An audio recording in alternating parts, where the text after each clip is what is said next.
전시장 하나를 가득 채운 이 거대한 작품. 공중에 매달린 채 빛을 받으며 묘한 색을 뽐냅니다. 독특한 색과 거대한 크기가 인상적인 이 작품, 다름 아닌 한지로 만들었습니다. 흔히 한지하면 전통 동양화를 떠올리기 쉬워요. 한지 위에 먹으로 그리는 매낭국죽 같은 그림이요. 근데 이 작품은 같은 한지를 이용했는데도 그 모양도 방식도 전혀 달라요. 거대한 크기에 고정된 모양, 게다가 하늘에 매달려 있고 빛을 받아 속을 훤히 비추기도 하죠. 바로 한지에 기름을 먹여 더 질기고 투명하게 만들었기 때문입니다. 또 작품 전체의 오묘한 청록빛과 붉은빛은 구리동박을 이용해 만들었는데요. 그렇게 탄생한 이 작품, 무척 현대적입니다. 익숙한 전통 동양화 재료에 새로운 재료와 방식을 더해 동양화의 새로운 가능성을 탐구하는 예술가 조연수 작가의 작품인데요. 대학 전공을 선택할 때부터 전통 재료를 탐구하고 싶었던 작가. 그래서 선택한 게 동양화였죠. 전통적인 미술 재료들을 다양하게 접하고 익힐 수 있겠다 생각했거든요. 그렇게 작가는 동양화를 전공하며 동양화의 기본이라 할 수 있는 다양한 자연물과 풍경을 그려왔는데요. 그 과정에서 자신이 직접 보고 경험한 자연을 그리고 싶은 마음이 점점 커져갔습니다. 자신이 그리고 싶었던 건 단순히 자연을 똑같이 그리거나 멋지게 잘 그린 그림은 아니란 걸 깨닫죠.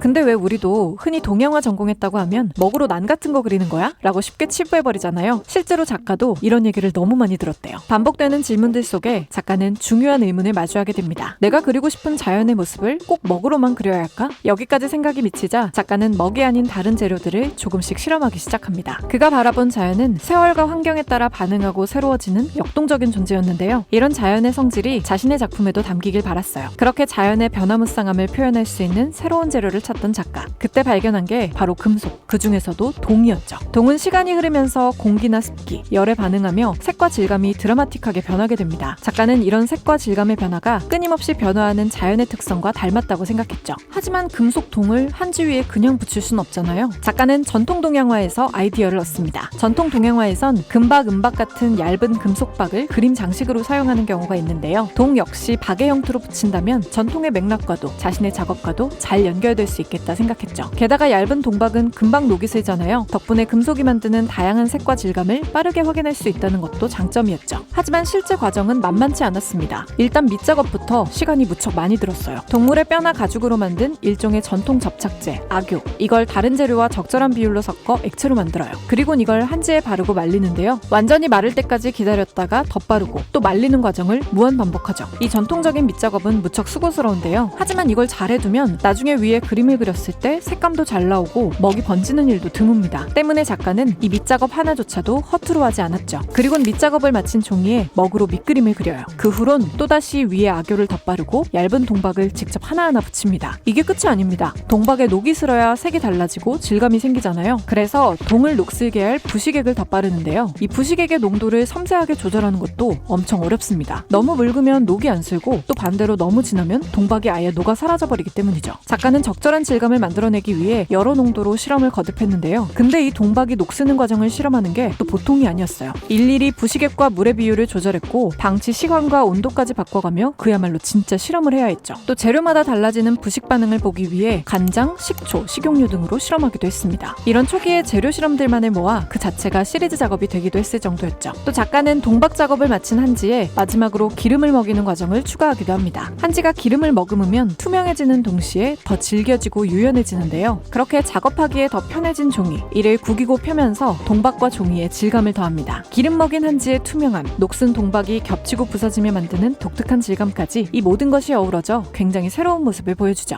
이렇게 고된 작업 과정을 기꺼이 감수하는 조연수 작가. 덕분에 그의 손에서 탄생한 작품은 일반 수묵 그림이나 먹그림과는 완전히 다릅니다. 동박이 녹슬며 만들어낸 오묘한 색과 독특한 질감은 작가가 한지 위에 그린 나무 풍경 그림에 묘한 생동감을 불어넣는데요. 그렇게 색과 질감이 살아있는 조연수의 동양화는 새로운 매체로 그려낸 독창적인 현대 동양화로 재탄생할 수 있었습니다. 근데 사실 전통 동양화를 배운 작가가 금속 재료를 시도하는 것 자체가 쉬운 일은 아닌데요. 보통 동양화에선 금속 재료를 사용하는 일이 거의 없어요. 금속이란 재료가 낯설기도 하지만 전통 동양화의 철학과 미학 때문인데요. 전통 동양화는 오랜 시간 정해진 재료와 방식 안에서 발전해왔습니다. 먹과 한지, 붓이 대표적인 재료였고요. 먹의 농담, 종이의 스밈, 붓의 필성 같은 것들은 그 형식 자체가 동양화의 아름다움이었죠. 간혹 은이나 금을 얇은 박이나 가루 형태로 더하는 경우는 종종 있었어요. 그림의 장식을 위해서요. 하지만 작가처럼 적극적으로 금속을 사용하는 경우는 드물죠. 게다가 색이나 질감이 변하지 않는 안정적인 금속이 아닌 동처럼 변화무쌍한 금속을 사용하는 경우는 정말 찾아보기 힘들어요. 이쯤 되면 한 가지 의문이 들기도 합니다. 굳이 동양화 작업을 하면서 이렇게까지 수고로운 재료와 기법을 고수해야만 할까 싶은 거죠. 조연수 작가도 이런 생각에서 자유롭긴 어려웠는데요. 그럼에도 불구하고 작가는 장르나 매체에 갇히지 않기로 합니다. 자신이 진짜 표현하고 싶은 것에 집중하죠. 자연을 사랑하고 자연의 흐름과 변화를 온전히 담아내고 싶었던 작가. 그런 그에겐 동박의 변화무쌍함이야말로 본인의 철학과 가장 맞닿아 있었습니다. 때문에 시간도 노력도 많이 들지만 절대 포기할 수 없는 방식이었던 거죠. 내가 그리고 싶은 그림은 자연의 강렬한 생명력을 담아내는 그림이다. 이렇게 생명의 흐름과 변화를 담아내고자 노력하는 그의 작업은 이 순간에도 새로워지고 있습니다.